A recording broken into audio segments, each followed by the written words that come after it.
This was requested by David Eisner, our host tonight. And please give him a round of applause for making the whole folk scene happen here in Tacoma Park. You know, has anybody here been to see Bob Dylan lately? Like in the past 20 years? Jeff, you've seen him 103 times. It can be a challenge, I think, if you are expecting him to do anything that you expect him to do. But that's part of his genius, I think. And we got an example of his unpredictability at Bill Clinton's first inaugural. I don't know why we were not asked to play at Bush's two inaugurals. Maybe it's our name, the Kennedys. But we did play at both of Bill Clinton's, and he always had good music going on, especially at the first one. He had a big show at the Lincoln Memorial where Ray Charles and Aretha Franklin and Al Green, all these great people were performing. And at one point in between the acts, the roadies were moving things around, and this was right where the "I Have a Dream" speech was given, right on the very same piece of marble in front of the Lincoln statue.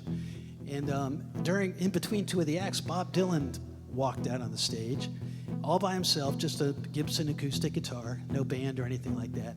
And he went up to the mic, and he sang in a perfect 1963 Bob Dylan voice, the actual melody of the song, every word completely understandable. And so he can do it. He just does what he wants to do when he goes out on stage. And at this particular thing, he did a one-song show. He sang one song, and then he went back off stage. And I think that he himself was feeling the import of the moment and remembering that he had actually performed before Martin Luther King gave the speech when he was a young kid right there in the same spot. And so he just did the one song, and then he went off stage, and it was really a great moment. I've seen him a number of times, but I think that one-song show was probably my favorite one. And so Dave asked for this song. This is the song that Dylan sang on that day. Far between Sundance finish and midnight's broken toll, we ducked inside a doorway, thunder crashing as majestic bells of bolts struck shadows in these sounds, seeming to be the chimes of freedom flashing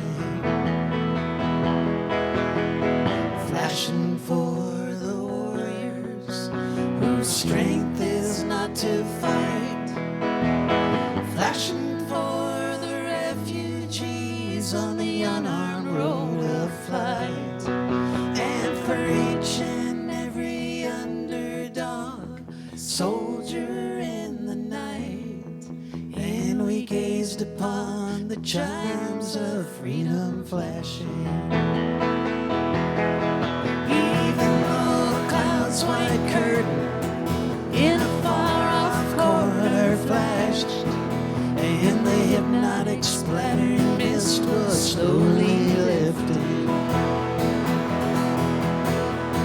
electric lights still struck like arrows, fire before the ones condemned to drift, or else be kept from drifting,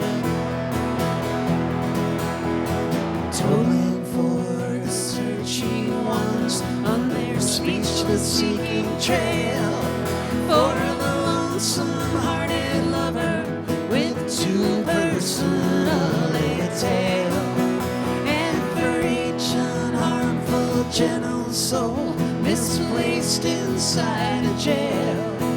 When we gazed upon the chimes of freedom flashing,